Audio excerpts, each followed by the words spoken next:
જય શ્રી કૃષ્ણ. જય હો, મંગલમય હો. દ્રૌપદીનું રક્ષાબંધન અને મહાલક્ષ્મીજીનું રક્ષાબંધન સમય આવે આપણે સમજશું. ગઈકાલે આપણે સર્વશ્રેષ્ઠ રક્ષાબંધનની શરૂઆત થઈ યમુનાજી તરફથી, એ કાલે આપણે જોયું.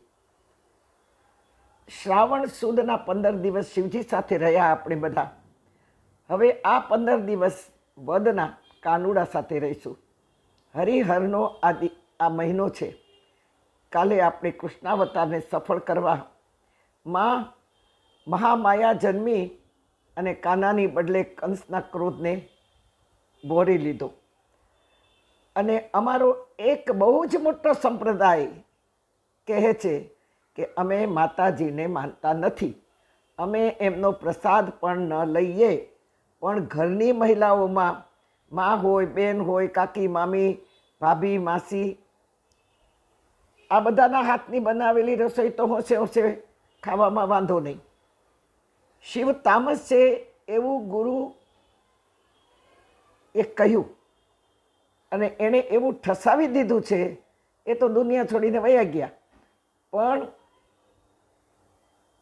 જે ઠસાઈ ગયું છે તે હજી પણ નીકળતું નથી. પણ યાદ રાખજો કે જગતમાં સૌથી પ્રથમ વૈષ્ણવ કોઈ હોય ને તો શિવ છે. લાલાના જન્મ બાદ શિવ લાલાના દર્શન કરવા ગોકુળ આવ્યા, પણ ગોકુળમાં લાલાના દર્શન કરવા ચારેય બાજુથી માનવ મહેરામણ ઉમટી રહ્યો હતો. એક તલ મૂકવાની ક્યાંય જગ્યા નહીં, ધક્કા ધક્કી. ગોકુળમાં નંદરાયના હવેલીમાં જવા માટે અકડે ઠઠ ભીડ. સ્વયં નંદ બાબા પણ નહોતા જઈ શક્યા. લાલાના જન્મનું જ્યારે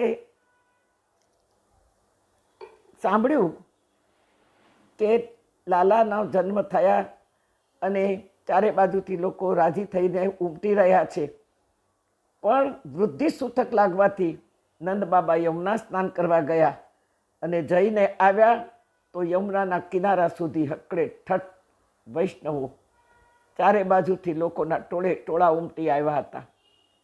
3 દિવસ થયા શિવને નંદરાયને ત્યાં જવા માટે મળ્યું જ નહીં, કારણ કે આખું ગોકુળ શું યમુનાનો તટ પણ આખો માણસોથી ભરેલો હતો.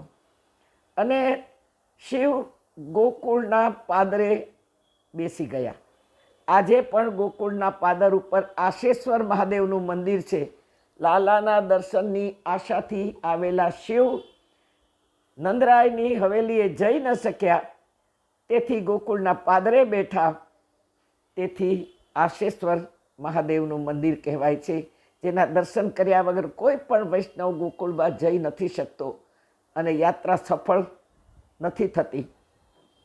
લાલાની રાસલીલા જોવા તડપતા શિવજીને ખબર પડી કે ભાઈ, રાસલીલામાં તો માત્ર ગોપીઓ જ જઈ શકે, જે સ્ત્રી હોય તે જ જઈ શકે, બાકી ત્યાં કોઈ પુરુષને એન્ટ્રી નથી અને કોઈનો અધિકાર પણ નથી. કૃષ્ણ નામમાં દર્શનમાં ઉતાવળા ભોલેનાથે સાડી પહેરી, ગોપીઓ જેવો શૃંગાર કર્યો અને પોતાનો યુગોથી ધારણ કરેલો શૃંગાર, જટા છોડી, સર્પને હટાવ્યા, મુંડમાળા હટાવી, રૂંઢમાળા હટાવી અને નંદીને આઘા કર્યા, કુર્મને આઘો કર્યો અને ભોલેનાથે સાડી પહેરી, માથે ઓઢી, અડધી લાજ કાઢી, કોઈ જોઈ ન જાય. ગોપીઓ જોયો, શૃંગાર કર્યો અને પોતાનો શૃંગાર હટાવીને બાજુ પર મૂક્યો. ત્રિશૂળ ડમરું મૂકી દીધું, નંદી પર સવાર નહીં થયા અને પાયલના ઘૂંઘરું રણકાવતા પહોંચ્યા રાસ રમવા. ગોપીની જેમ રમવાનો પ્રયત્ન કરતા અસલ મૂળમાં ઠેકડા મારવા લાગ્યા. ગોપીઓ બધી ગભરાઈ ગઈ. આવી નાજુક નમણી નાની ગોપીઓ સાથે આટલી મોટી ગોપી કોણ છે? આવી ગોપી તો ક્યાંય જોઈ નથી. આવી લાંબી ઠેકડા મારતી ગોપી ક્યાંય જોઈ નથી.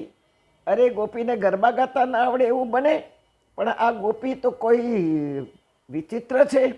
અને ત્યાં સાડીનો છેડો છૂટ્યો અને કાનાની નજર ગઈ શિવ પર હરિ અને હર બંને ભેટ્યા અને જય જયકાર થયો, જય હો મંગલમય હો. આખું જગત જાણે ડોલી ઉઠ્યું. અને આપણે તો આજે પણ શિવ નામ લેતા પણ આપણને નફરત આવે છે, અને માતાજીનો પ્રસાદ લેતા પણ આપણને સૂગ આવે છે.